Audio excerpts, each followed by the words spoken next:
অপরাজেয় আর্জেন্টিনাকে থামিয়ে দিবে কাবো ভার্দে, এমন সম্ভাবনা একেবারেই উড়িয়ে দেওয়ার জো নেই।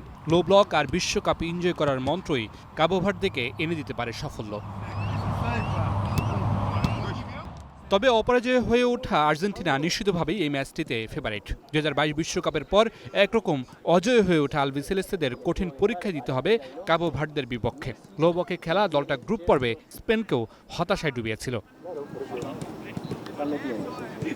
তবে এমন লো ব্লকের দলগুলো বিশ্বকাপের মতো বড় মঞ্চে ভাবনার কারণ হয়ে উঠতে পারে তা ভালো করেই জানা লিওনেল স্কালোনির। তাই তো বিশ্বকাপের আগেই সেরে রেখেছেন তার প্রস্তুতি। 2022 বিশ্বকাপের পর প্রায় 42টি ম্যাচ খেলেছে আর্জেন্টিনা, যেখানে হেরেছে মাত্র 4টিতে, 3টি ড্র আর বাকি সবগুলোতেই জয়। এর মধ্যে লো ব্লকে খেলা এমন প্রায় 18 থেকে 20 দলের বিপক্ষে ম্যাচ খেলেছে আর্জেন্টিনা। সেটা যে 2026 বিশ্বকাপের পরিকল্পনার অংশ তা একেবারেই স্পষ্ট।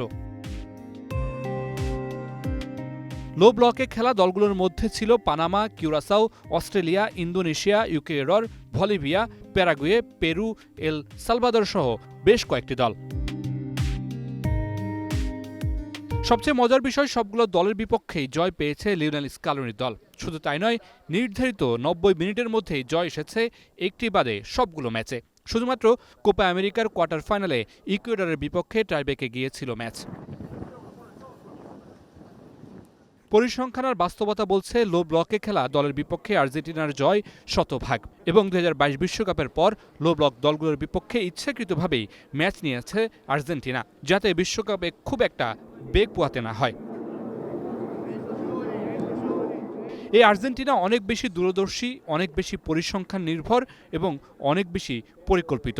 তাই তো এই আর্জেন্টিনাকে হারানো মোটেও সহজ হবে না কাবো ভার্দের জন্য।